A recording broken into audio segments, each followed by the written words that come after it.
Hey Sarah, so it's me Alexis, your astrologer, and today I'll be doing your solar return reading. So this is the second reading that you ordered. So after this reading process, the process will be complete. I'll just tell you how this reading will work, and I'll get started right after. So like the natal chart reading that I did for you earlier, I'm gonna go through all the 12 houses, and after the 12 houses, I will look for any specific angles or aspects that I'm interested in or what I find will be important for you. And that's pretty much it. So yeah, be aware that this is your solar return for 2017. This video is made in February 2017. So this chart will not quite happen until your birthday, although you do feel like some vibes for your upcoming solar return a few months before your birthday. So if you feel some of these vibes, don't be surprised because that's how solar returns work.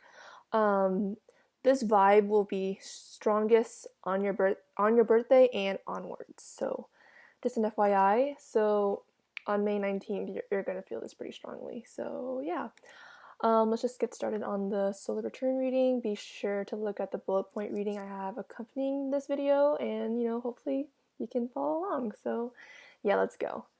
So, I just want to talk about your first house first. Your first house first. But, anyways, I just want to talk about your first house. The ascendant for the solar return is in Aquarius, and you have your moon in the first house. So, the vibe for the year that you're gonna try to change a lot. These changes could be kind of radical, kind of quick, unpredictable. You may not know how or why it's going to happen, but you're gonna change a lot this year. Um, this isn't too scary for you because you do have a Gemini rising, and with Gemini being a mutable sign, you're used to being flexible. You're used to changing yourself to adjust to people in a logical, intellectual way. Gemini and Aquarius are also air signs, so you actually kind of feel nice in that regard because since they're both focused on the same plane, which is, the mental plane, then there's not going to be too much of a misunderstanding. Your moon is also in the sixth house. Your moon is also in the first house, so your emotions are going to be a focus this year. You're going to focus on your emotions a lot, and this could be a very emotional year, perhaps. With any changes that you make to yourself, because since the ascendant is in Aquarius, any changes that you make in yourself this year, you have to emotionally resonate with that change. I want to say another difference between Gemini and Aquarius is that as a Gemini, you're used to being flexible. You're not really used to like keeping yourself stable and fixed. That's going to change this year because when you do make these changes with Aquarius as you're rising for the solar return, you're going to try to solidify it and make it more practical since Aquarius is more of a sign traditionally ruled by Saturn. So that's just something to think about. Like I said earlier, your emotions have to emotionally resonate with how you see yourself this year. So yeah, your emotions are going to be pretty important this year. So moving on to the second house. Your second house is going to be ruled by Pisces this year, and you have Neptune in the second house. So with Pisces ruling the second house and having Neptune in the second house, there is going to be a lot of perhaps confusion with who you are this year. I want to say this because, like I said, this makes sense because you do have Aquarius in the first house. You're changing a lot. You're changing your identity a lot. And change in general to yourself can feel kind of scary. And the first house and the second house kind of correlate in the fact that the second house is an expansion of the first house. It supports your identity by having values, having confidence, and all of that. However, when you have a big change in your identity, like your values and your way of seeing yourself in terms of confidence will also change, and you're going to have a lot of changes to where your current values and your current self-worth and how you see yourself is going to be questioned this year because of all of that change. Because when there's no change, when there's a lot of change, there's a lot of instability, and that's what I kind of see happening going on with your second house. When you have Pisces in the second house, when you have Neptune in the second house, you're really, really trying to understand like how deep your values can go. you're trying to find an intimacy with your values and your self-worth that can be very difficult to find because the intimacy you're seeking currently may not be, relevant in the tangible world, if that makes sense. So yeah, it's a current thing I see with your second house. You actually have a stellium in your third house. Your third house is going to be ruled by Aries this year. So with that being said, you're going to be very vocal this year. With Aries, there's a sense of assertion. There's a sense of, like doing things, a sense of initiating something. Now, when you put that in the third house, you're going to initiate your thoughts. You're going to talk a lot. You're going to argue. You're going to be assertive. You have Venus, Uranus, and Mercury in the third house. So, with that in mind, you're going to try to be appealing through your communication. But however, this communication can kind of go up and down. It can be kind of unpredictable because Uranus is in the third house. Uranus is also the chart ruler for your solar return, and since Aquarius is ruling your first house, so a lot of the changes that you're going to have this year is going to be based on your thoughts, how you communicate. If you have any siblings, your siblings could be important this year, stuff like that. Your Mercury is also in the third house, so a lot of your mind is going to be focused on communicating and making sure those thoughts get out. So when you have the third house being the pinnacle focus of your solar return, like it's the most dominant house in your solar return, and when it is the dominant house, you're going to be talking a lot this year, or at least expressing your thoughts more often. You do have your third house in Leo, so you're used to communicating to, work with your identity. When you usually talk, you try to talk in a way that kind of communicates who you are. And with Aries in the third house, you're going to have a stronger, more aggressive feel because you're going to try really hard to maintain your identity or try to establish a new one that you like through your communication. Because Aries is Aries is very much a sign of initiating, so just something to think about. So your fourth house is going to be ruled by Taurus this year, and your sun is in this house. So where your sun lies in the solar return is going to be the house that you're going to focus a lot about. So when you have your sun in the fourth house, and when your fourth house is ruled by Taurus, you're going to have a family environment that's going to be a little bit stable for the year. Maybe no fights. It can be kind of shallow since there's no fights. So in that sense, your family life is going to be kind of stable. And with your sun in there, you're really going to focus to stay stable. With your sun in the fourth house, you're going to be a little bit private about yourself. It's kind of funny because you're kind of expressing your thoughts a lot and you're going to change a lot, but you're going to try to make your identity a little bit more private this year.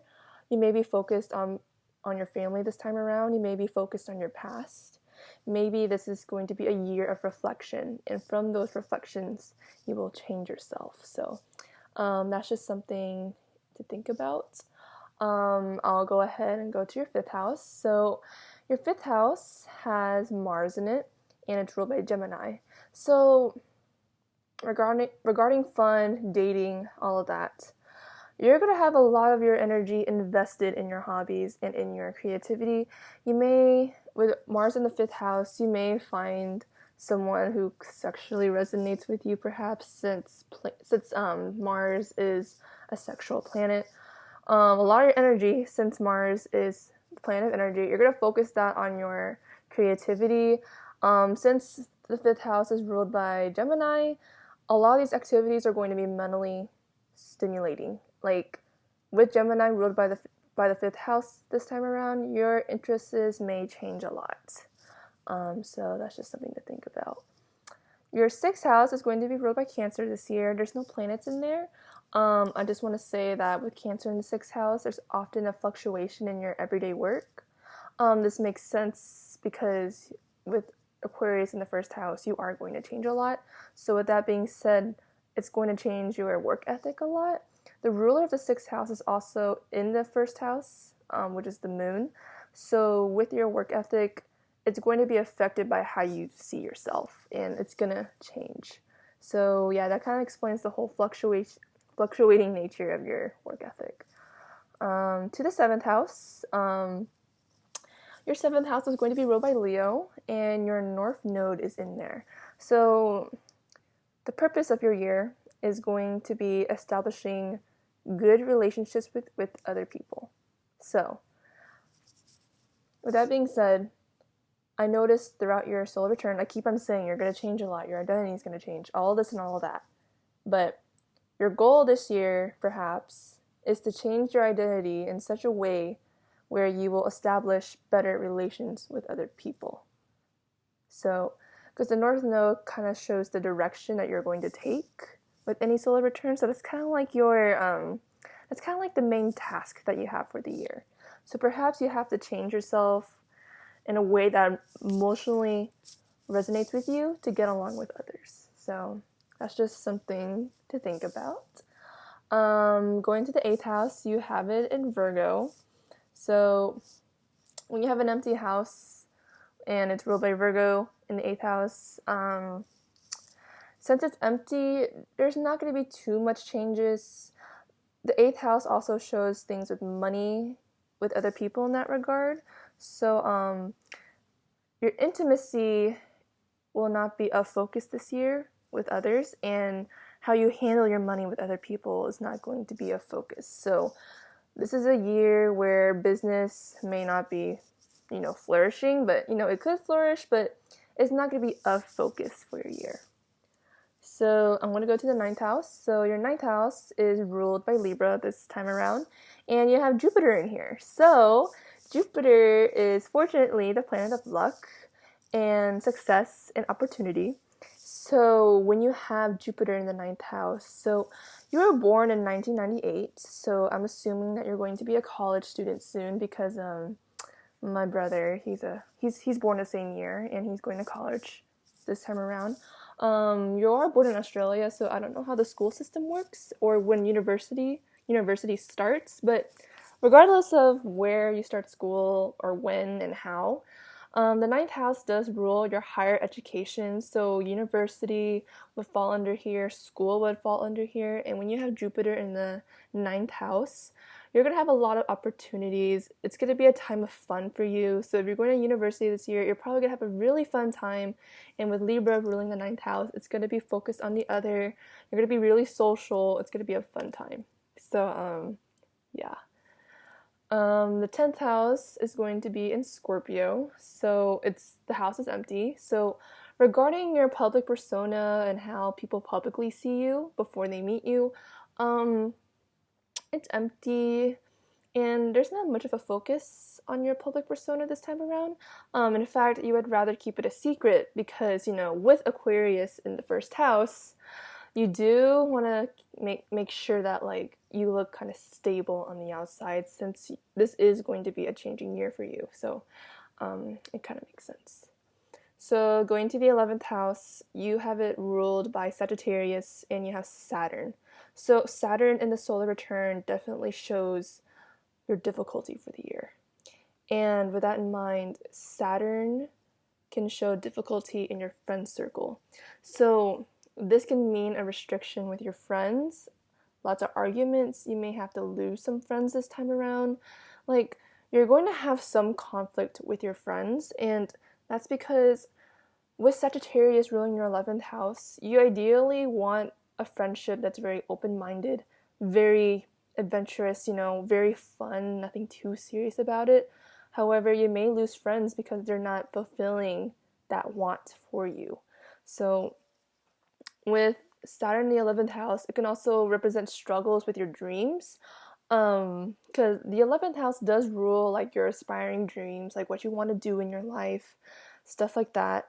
And when you have Saturn in there, you may be questioning if the dreams that you want to do are practical. You may be questioning if you can even do it. So that's just something to keep in mind with the 11th house. So if you're looking for any place of struggle, it's going to be Saturn. Now, your 12th house is going to be ruled by Capricorn, and you have Pluto in there. So this really makes sense with your whole chart, honestly, because, I'm going to repeat, for for the 10th time, you're going to change a lot this year because you do have Aquarius in the first house. Now, with the moon in there, a planet that's constantly changing due to the emotions, like there's going to be a lot of change, and this will resonate with the 12th house here because it's in Capricorn and you have Pluto ruling. Well, you have Pluto in this house.